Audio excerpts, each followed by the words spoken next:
Bom dia, mais uma manhã com Deus, priorizando a palavra de Deus. E nesta manhã do dia 13 de abril, nós vamos meditar de 2 Reis, capítulo 20 ao capítulo 22. E que a paz do Senhor encha o teu coração nesta manhã. Vamos falar do capítulo 20, que é a doença e a recuperação de Ezequias. Isso. Por esse tempo, Ezequias ficou doente e estava para morrer. O profeta Isaías, filho de Amós, foi visitá-lo e transmitiu-lhe a mensagem. Assim diz o Senhor: ponha suas coisas em ordem. Em outras versões fala: ponha sua casa em ordem, pois você vai morrer. Não se recuperará dessa doença. Em outras versões fala: põe a tua casa em ordem, porque certamente morrerás. E quando Ezequias ouviu isso, ele se virou com o rosto para a parede e orou ao Senhor. Olha a oração que ele faz. Ó Senhor, lembra-te de como sempre te servi com fidelidade, com devoção, e como sempre fiz o que era certo aos teus olhos. Depois o rei chorou amargamente. Vai ser sobre esse texto que nós vamos meditar no nosso versículo do dia. Eu sempre mostro, né? Ele é assim, mas hoje eu estou mostrando para você como ele é riquíssimo, nosso devocional, né? E no link lá na minha bio do meu Instagram tem o link para você adquirir esse material, tá? A gente já tem mandado ele para o Brasil inteiro, até para fora do Brasil, isso mesmo. Ele já tem ido para alguns países do nosso mundo afora, ele tem chegado e abençoado muitas pessoas. Então, nós vamos meditar aqui justamente nesse texto, aonde Ezequias ora falando da sua fidelidade para com Deus, e Deus ouve a oração de Ezequias. Veja só, então antes que Isaías deixasse o pátio intermediário, ele recebeu uma mensagem do Senhor: volte a Ezequias, líder do meu povo, e lhe diga: assim diz o Senhor, o Deus dos teus antepassados, o Deus do teu antepassado Davi. Ouvi a tua oração e vi as tuas lágrimas, e vou curá-lo. E daqui a 3 dias você sairá da cama e irá ao templo do Senhor. Acrescentarei 15 anos. Isso mesmo. E livrarei você de toda esta cidade e do rei da Síria. Defenderei esta cidade por causa da minha honra e por causa do meu servo Davi. Então Isaías disse: prepare-se uma pasta de figo. E os servos de Ezequias fizeram a pasta de figo e espalharam sobre a ferida. E Ezequias se recuperou. Que maravilha, né? Eu fico pensando aqui, Deus não podia simplesmente, né, fazer instantaneamente a cura sobre Ezequias? Ou o profeta Isaías colocaria a mão sobre a cabeça dele e oraria por ele e determinaria a cura? Mas aqui Deus manda fazer, né? Deus dá a receita médica, isso mesmo, mandando preparar uma pasta de figos, né? Uma pomada que foi passado ali sobre a ferida, né? Sobre o ferimento de Ezequias, e o texto fala, né, que ele se recuperou. Ezequias tinha perguntado a Isaías que sinal ele daria como prova de que ele iria ter a cura, e o Senhor disse para ele: daqui a 3 dias você subirá ao templo, né? Esta é a prova, e este é o sinal que o Senhor cumprirá o que prometeu. Você dá a ele não só a oportunidade de ir ao templo, mas também uma prova que vai alterar o ciclo natural da rotação do Sol. Olha só, Isaías respondeu: este é o sinal do Senhor que se cumprirá o que ele prometeu. Você prefere que a sombra do relógio do Sol avance 10 graus ou retroceda 10 graus? É natural que a sombra avance, disse Ezequias. Isso seria fácil. Faça voltar 10 graus. E o profeta Isaías orou ao Senhor e fez a sombra recuar 10 graus no relógio do sol de Acaz, né? E há, né, muito se falando a respeito disso, né? Você pode ver estudos comprovando, né, algumas mudanças no perímetro aí da natureza, não só comprovando esse fato aqui, mas comprovando também quando o sol parou para que Josué e os guerreiros conseguissem vencer a batalha, né? Então Deus intervindo aí diretamente no curso natural. Olha só, pouco tempo depois, Merodach-Baladã, que era filho de Baladã, rei da Babilônia, enviou cartas e um presente para Ezequias. Pois soube que o rei tinha estado muito doente, Ezequias recebeu os mensageiros babilônicos e lhe mostrou tudo o que havia na casa do tesouro. Prata, ouro, especiarias, óleos aromáticos, também levou ele para conhecer o seu arsenal, lhe mostrou tudo que havia nos tesouros do rei. Não houve nada em seu palácio e nem no seu reino que Ezequias não lhe mostrasse.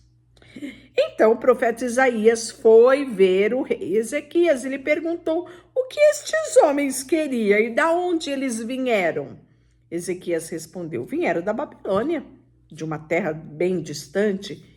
E o que viram em seu palácio? Perguntou Isaías. Viram tudo, Ezequias respondeu. Eu lhe mostrei tudo que eu possuía, todos os meus tesouros. Então Isaías disse a Ezequias: ouça esta mensagem do Senhor. Está chegando o dia em que tudo em seu palácio, todos os tesouros dos seus antepassados, tudo que está acumulado aqui, até agora, será levado para a Babilônia. Não ficará coisa alguma, diz o Senhor, até mesmo algum dos seus descendentes serão levados para exílio. E eles se tornarão eunucos e servirão ao palácio do rei da Babilônia. Ezequias disse a Isaías: a mensagem do Senhor que você transmitiu é boa, pois o rei pensava, pelo menos haverá segurança durante a minha vida. E quando eu olho isso, eu fico tão triste, porque você percebe aqui que pensamento egoísta Ezequias teve, não é? Mesmo sendo um grande rei, um homem que temia Deus, um homem que andou nos preceitos de Deus, mesmo assim, ele teve esse pensamento egoísta. Isso nos ensina muito sobre refletirmos naquilo que diz respeito a nós e que diz respeito ao outro, né? Os demais acontecimentos do reinado, incluindo a sua extensão, o seu poder, tudo registrado no livro de histórias dos reis de Judá.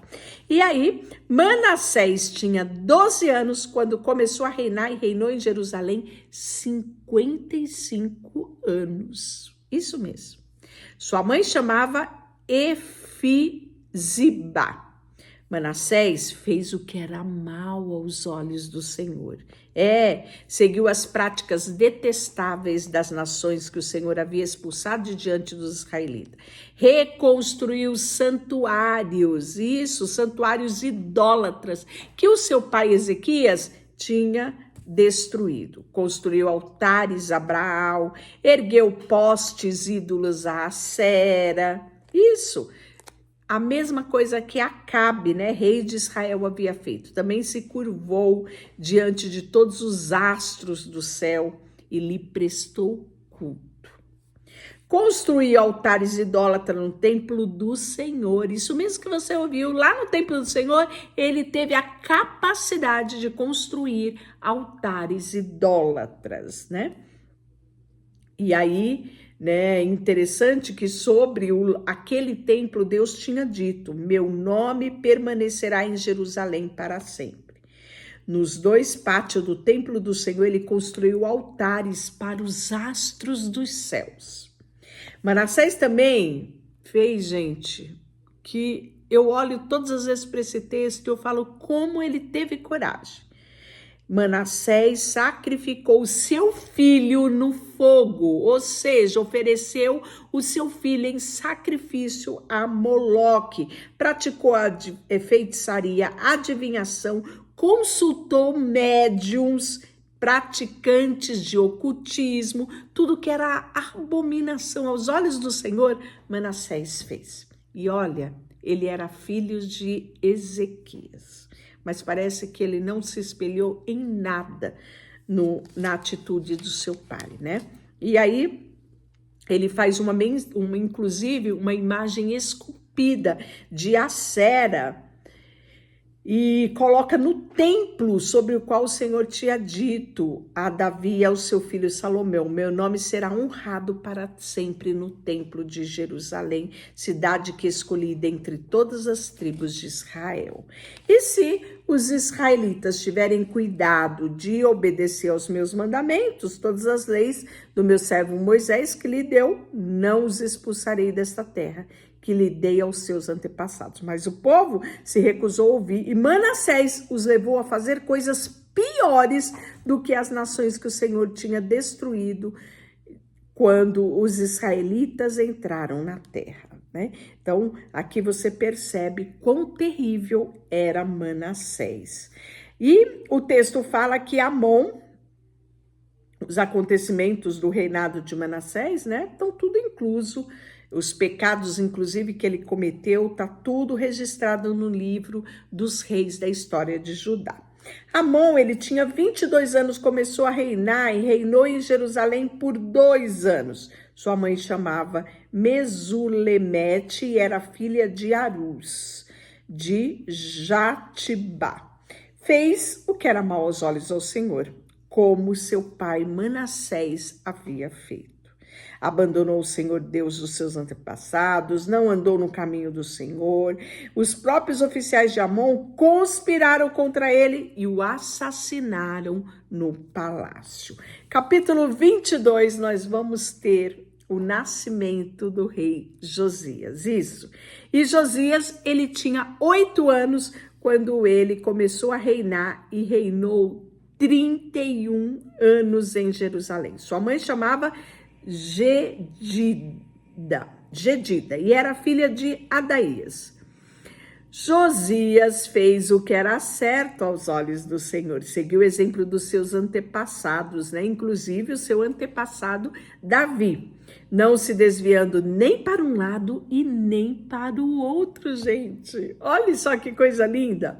No 18º ano do seu reinado, o rei Josias enviou Safã, que era secretário da corte, mais Azalias, que era filho de Mesulão, ao templo do Senhor. E disse-lhe: vá ao sumo sacerdote Ilquias e peça que pese a prata que os guardas dos portões recolheram do povo no templo do Senhor. Entregue a prata ao homem encarregado de supervisionar a reforma do templo. Eles a usarão para pagar os trabalhadores que farão os reparos no templo do Senhor.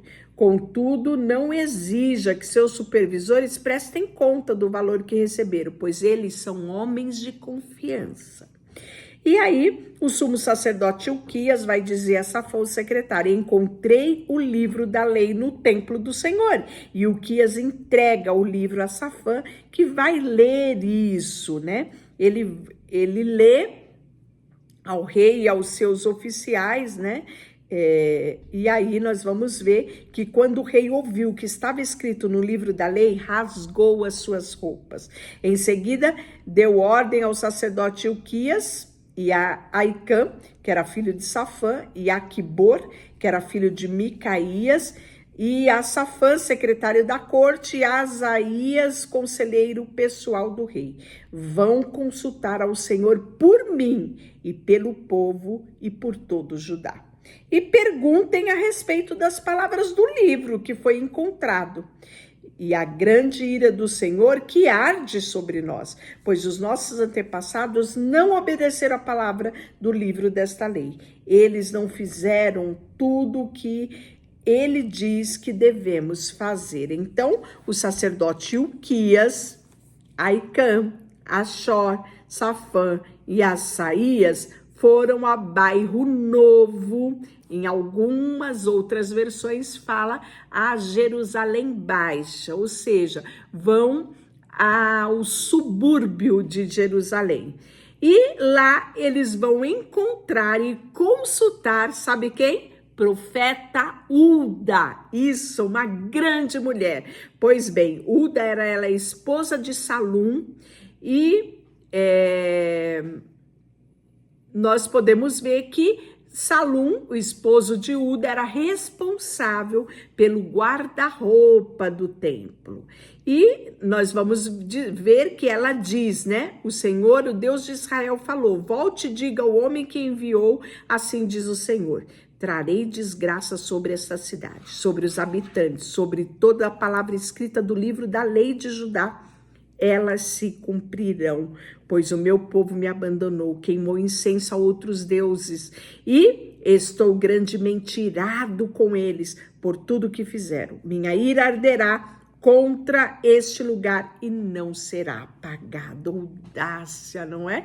É a audácia dessa profetisa Hulda, que não se calou, né? E nem se curvou, mas continuou dizendo a verdade, ainda que essa verdade fosse difícil de ser ouvida, principalmente para o rei, né?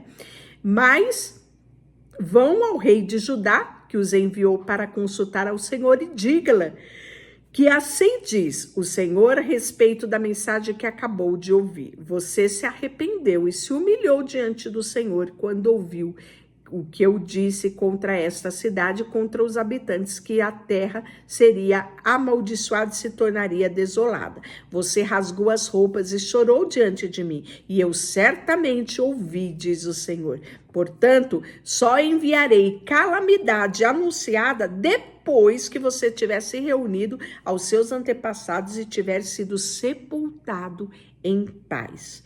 Você não verá desgraça que trarei sobre essa cidade. Então eles voltaram e levaram esta mensagem ao rei. Que coisa mais linda, não é? Aqui é o único momento que nós vamos ouvir falar da profetisa Hulda, esposa de Salum, né? Mulher extraordinária. Tão pouco fala o texto, mas nós temos a amplitude de quem era esta mulher, né? Ela não era resultado do local, do subúrbio que ela vivia, mas ela era uma mulher comprometida com o reino, comprometida com as coisas de Deus, e muito ela nos inspira. Amanhã nós vamos continuar com as reformas religiosas que vão acontecer no reinado de Josias. Deixa eu orar por você. Senhor, nesta manhã colocamos diante de Ti o nosso coração, a nossa vida, e queremos, Senhor, em todo tempo, saber que podemos olhar para Ti, que o Senhor ouve as nossas orações. O Senhor ouviu as orações de Ezequias e deu a ele mais 15 anos de vida. O Senhor também ouve a oração de Josias, quebrantado diante da calamidade que está prevista vir sobre ele. Isto muito nos ensina, Senhor, que podemos sim elevar os nossos pensamentos a Ti, que podemos sim orar e clamar ao Senhor, porque o Senhor sempre nos ouvirá. Colocamos diante de Ti tudo o que temos e somos, em nome de Jesus. Amém. E Deus te abençoe.